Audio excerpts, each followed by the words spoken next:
Sekarang Vincent ada William, ada Edward juga gitu. Yeah.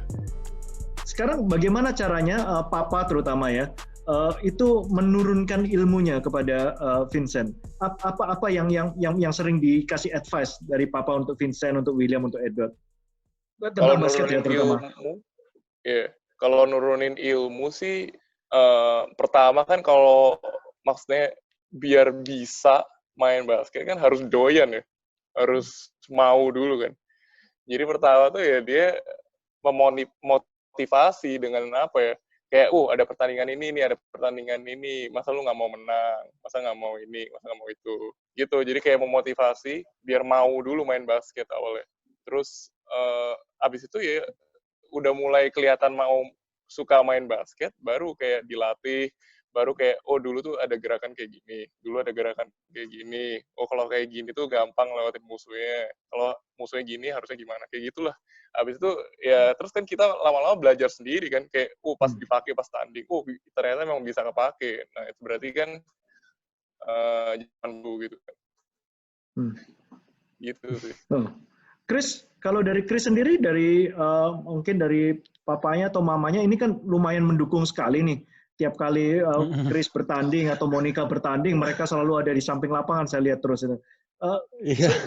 Sejauh mana kayak umpamanya untuk mendukung ya perkembangan dari Chris sebagai pemain basket ini? Apa yang dilakukan oleh orang tua? Kalau dari orang tua sendiri sih,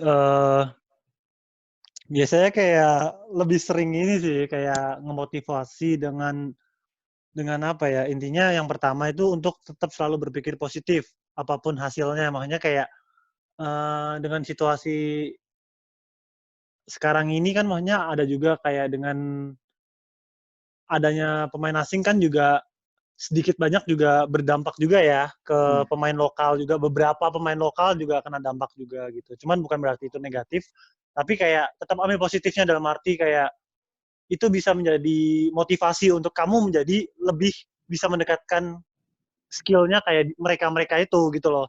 Kan nggak bisa dipungkirin juga Bung ya, maksudnya kayak skill dari kita-kita juga jauh kalau dibanding mereka gitu loh. Jadi kayak lebih ke arah stay positif aja sih mikirnya. Terus lalu juga kalau dari Papa sih lebih mendukung mengenai ini sih kayak pembagian waktu untuk dulu kan beberapa waktu lalu kan saya masih kuliah ya, jadi kayak ayah selalu kayak ngingetin bagi waktu yang benar antara kuliah sama basket. Emang nggak mudah, tapi Papa yakin pasti itu bisa gitu loh. Kayak soalnya nggak cuma kamu doang yang kuliah gitu loh. Jadi kayak kan dulu sempet kayak beberapa waktu lalu sempet ini kan kayak lebih ngefokusin ke kuliah aja gitu. Jadi kayak susah juga bagi waktunya kan. Jadi kayak udah capek segala macem. Kata Papa ya emang nggak ada yang gampang untuk dapat sesuatu yang bagus tuh nggak ada yang gampang gitu loh. Nah, jadi lebih ngemotivasi di bagian situ sih kalau Papa. Kalau Mama sih lebih ke arah gizi biasanya kayak makannya apa, udah gini belum gitu, vitamin ini perlu nggak dikirim dari sini. Padahal kan zaman sekarang udah gampang Bung ya cari vitamin gitu, tinggal cari di internet juga langsung kirim udah jadi. Cuman ya udahlah itu mereka motivasinya gitu sih. Kalau dari gitu Madiun saya biasanya paling. pesen. Kalau dari Madiun saya biasanya pesen bumbu pecelnya tuh biasanya. Waduh, itu suplemen ya. Itu suplemennya Bung ya kalau dari Madiun ya. Chris, ada nggak sejauh ini ya dari orang tua pernah memberikan indikasi sejauh mana kamu bisa berkarir di basket ini? Kalau indikasi berkarir di basket, sebenarnya kalau dari Papa sih simple sih indikasinya. Selama itu bisa menghasilkan, terus aja di basket. Dalam arti gini, Bung.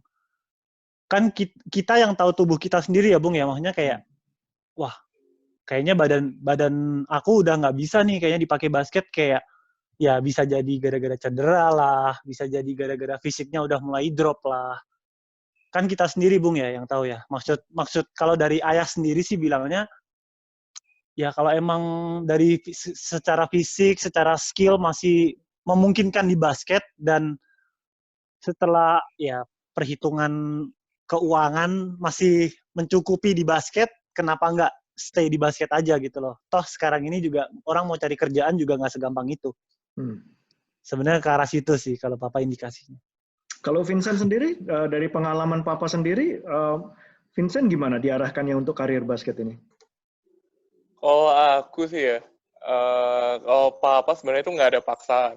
Jadi nggak ada kayak, oh lu harus stay di basket, harus gini, harus gitu, atau enggak lu lebih baik sini. Sebenarnya enggak sih. Kan apa ya? Kalau dari pengalaman dia dulu sama pengalaman aku yang sekarang kan kita hidup di era yang berbeda ya gitu kan. Jadi dia nggak bisa nerapin apa ya kayak pengalaman era yang dulu ke era yang sekarang gitu. Kayak maksudnya era cara hidup yang dulu sama cara hidup yang sekarang. Jadi mau nggak mau aku sih harus ada kayak pilihan sendiri gitu. Kayak nentuin sendiri kapan mau berhenti di basket, kapan mau mulai di mungkin bisnis, kalau mulai di pekerjaan sesungguhnya lah, kayak gitu. Terus kayak apa ya? Kalau dari segi badan ya sama kayak yang kayak Chris bilang sih, ya mungkin kalau misalnya selama aku masih bisa stay di basket, ya aku stay di basket gitu. Kalau masih memungkinkan gitu. Jadi kalau kan masa produktivitas kan ada batasnya. Jadi udah mencapai batasnya ya udah berarti cut di situ. Berarti gitu. Mulai kerja baru apalah. Ini pertanyaan ini saya tanyakan karena masih banyak orang yang berpikir bahwa menjadi atlet, terutama atlet basket di Indonesia ini masih belum bisa menjamin sebenarnya masa depan, terutama dari segi finansial gitu. Saya cuma ingin tahu dari kalian-kalian yang besar di keluarga yang benar-benar getol main basket, benar-benar keluarga basket, apakah ada pandangan bahwa basket ini udah bisa menjadikan karir untuk jadi pijakan untuk membangun masa depan gitu menurut saya? Saya dulu? Ya. Yeah. Kalau menurut saya sih basket semakin kesini semakin menjanjikan sih, Bung. Kalau dari segi keuangan ya. Tetapi kuncinya sebenarnya satu aja sih, Bung. Pinter-pinter nabung. Soalnya gini, Bung. Di saat kita ikut basket gini kan otomatis ya kan kita maksudnya ada dapat makan, dapat tempat tinggal.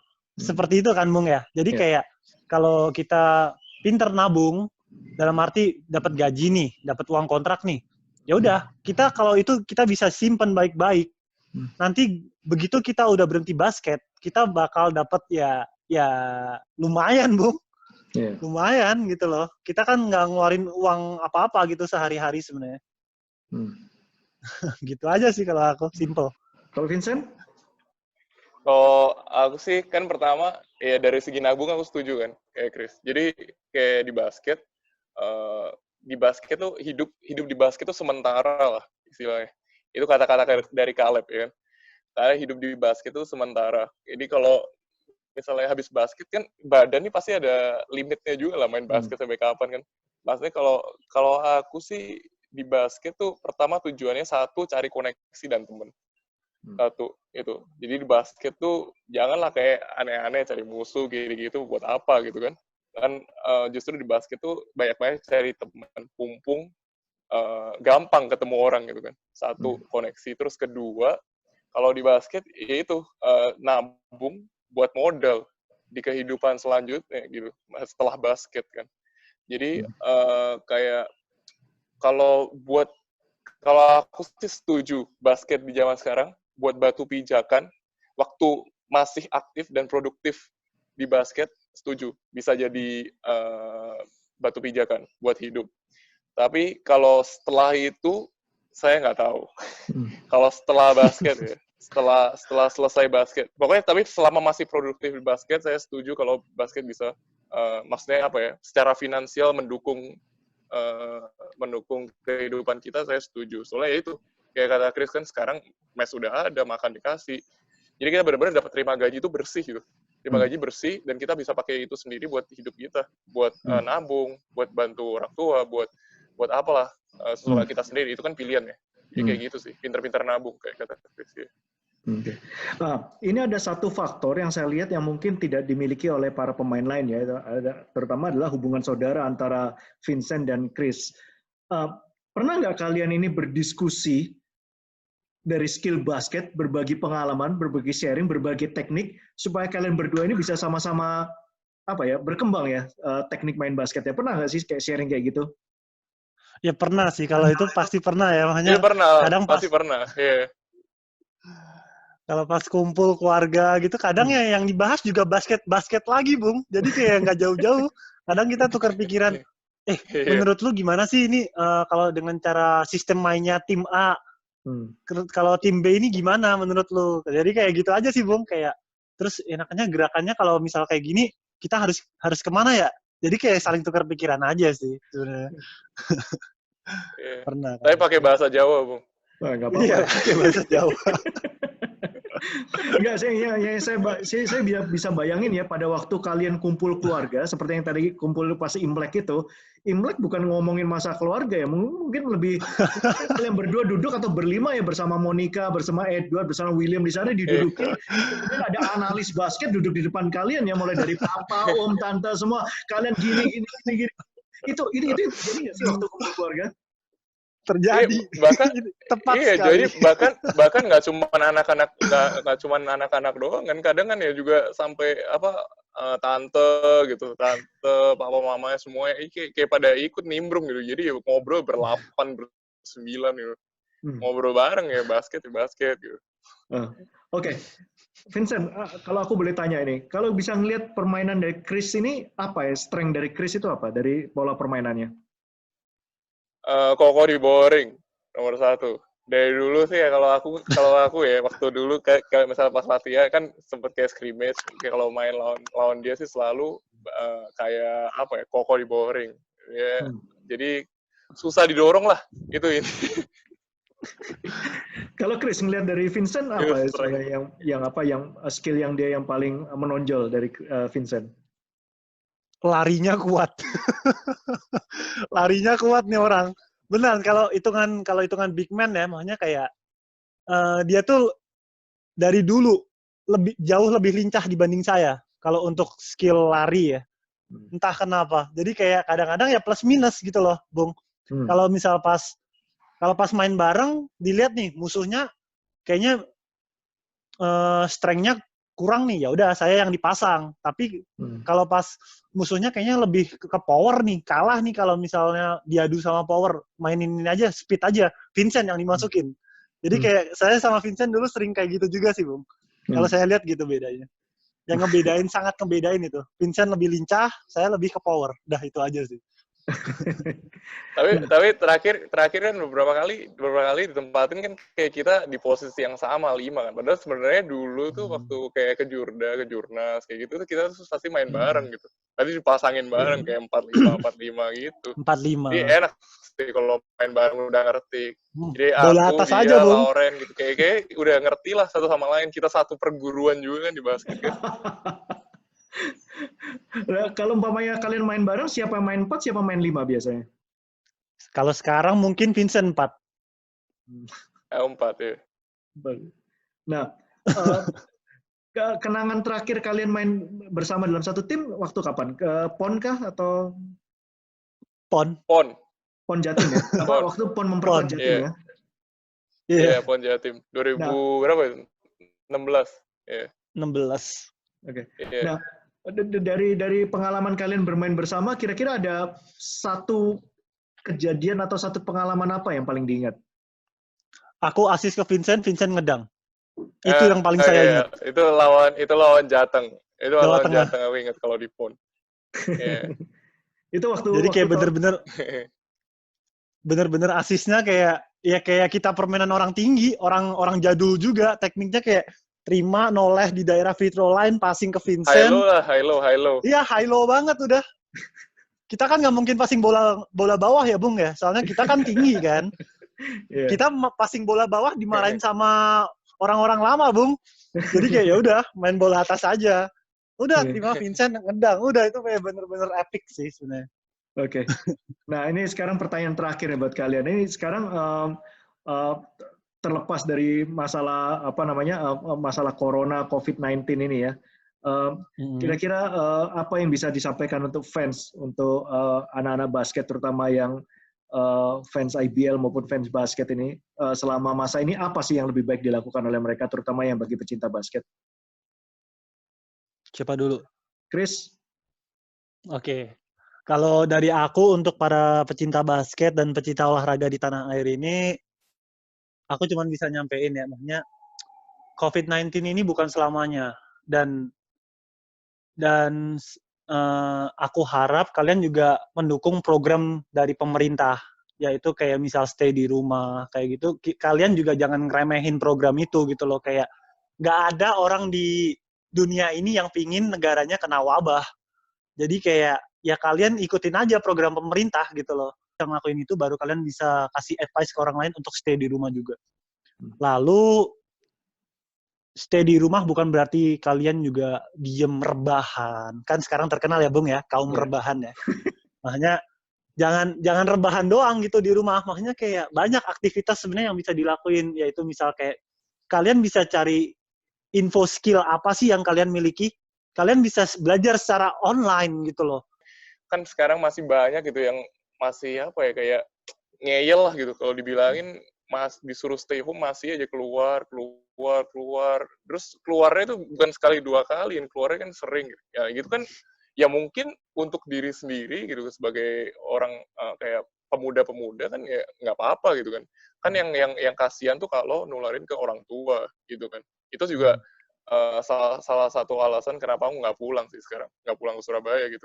Jadi tuh kayak itu tuh apa ya, kayak peduli lah sama sesama gitu, kayak cobalah peduli sama sesama. Kenapa gitu dibilangin susah orang stay home, semakin banyak orang yang stay home ya semakin cepat wabah ini selesai gitu kan. Kan maksudnya punya kesadaran sama integritas yang tinggi lah sama sesama gitu, sama Indonesia ini.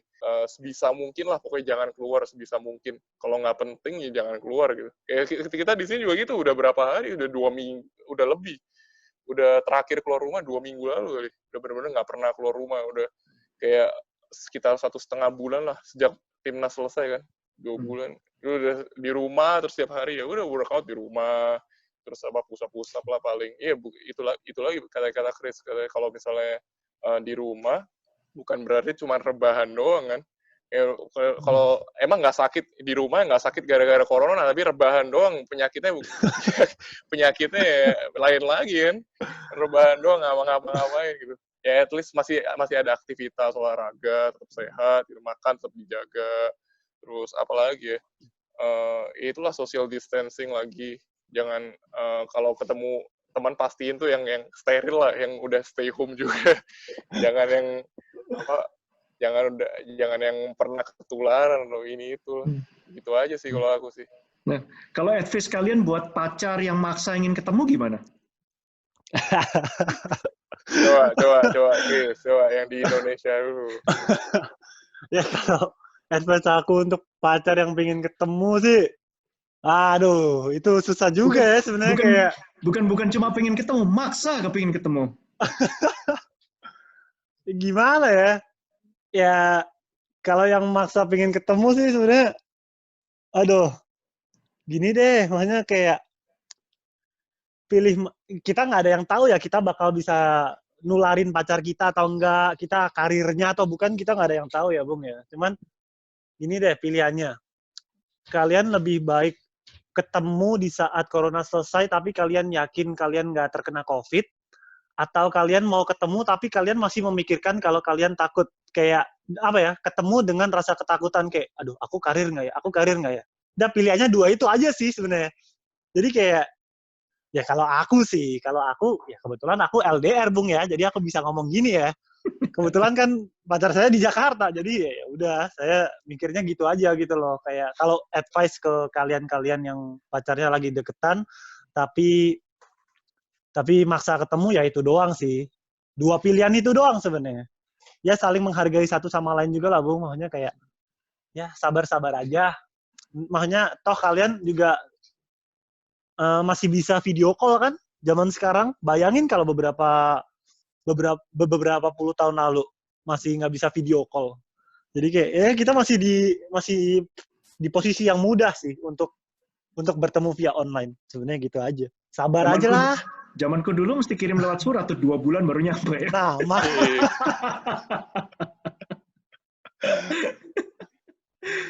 Oke deh. Oke, thank you Vincent, thank you Chris, thank you waktunya. Ini bincang-bincang luar Oke. biasa, fun sekali. Mudah-mudahan kontennya bisa hibur juga untuk para fans basket supaya tetap social distancing di masa-masa ini. Thank you, stay safe Chris, stay safe Vincent. ya Salam buat stay safe, keluarga. Bung. Oke. Thank you. Bye. Salam buat Thank you, keluarga thank juga. you. Sip.